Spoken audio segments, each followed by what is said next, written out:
But the problem is, my family wants a family to look like the Duggars. That's not marriage or equality. That's ownership. These environments indoctrinate women so badly that if your husband is arrested for crimes against children, you're so indoctrinated, you won't leave.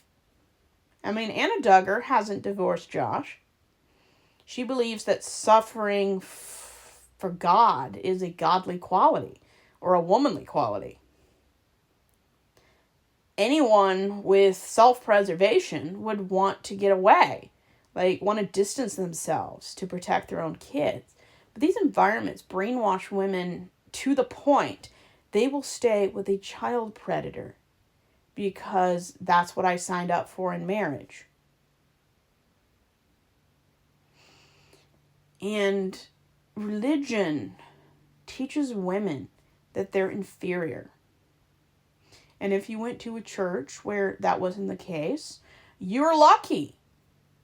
But you go to any country that is highly religious, whose laws are woven within religion, you're not going to find places that treat women as equal under the law, at work, in the home.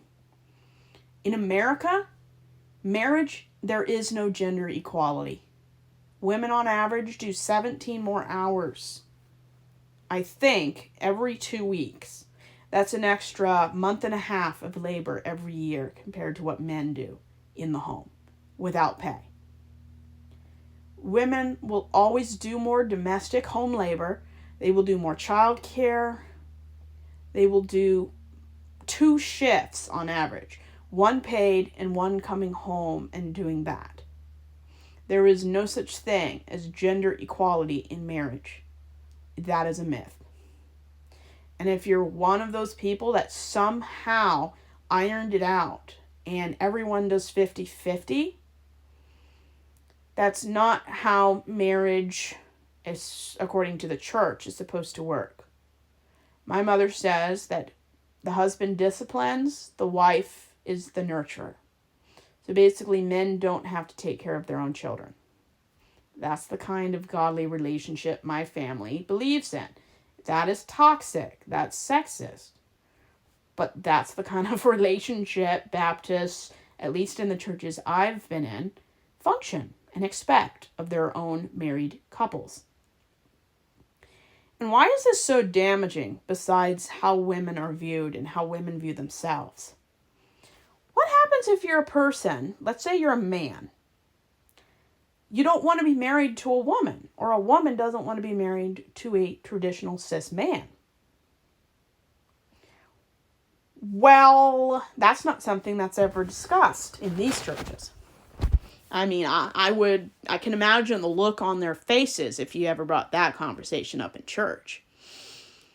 Everything has to be a sterile, cis, heterosexual, white, male-centered version of anything. There's no room for men who aren't alpha males. There's no room for women who are more masculine or more independent and know what they want. Those are all threats. Because if there's more than 2 genders, it's harder to oppress those groups. If there's only 2 genders, then one's better than the other. But if there's over 50 plus genders and orientations, cis men just lost their monopoly.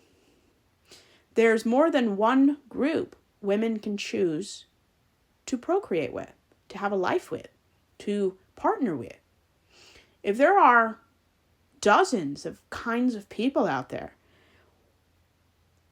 then it's harder for white cis straight men to hold a monopoly of power. That's why religious people believe there's one man and one woman. Yes, it's what the Bible says, but it's convenient for white cis heterosexual men.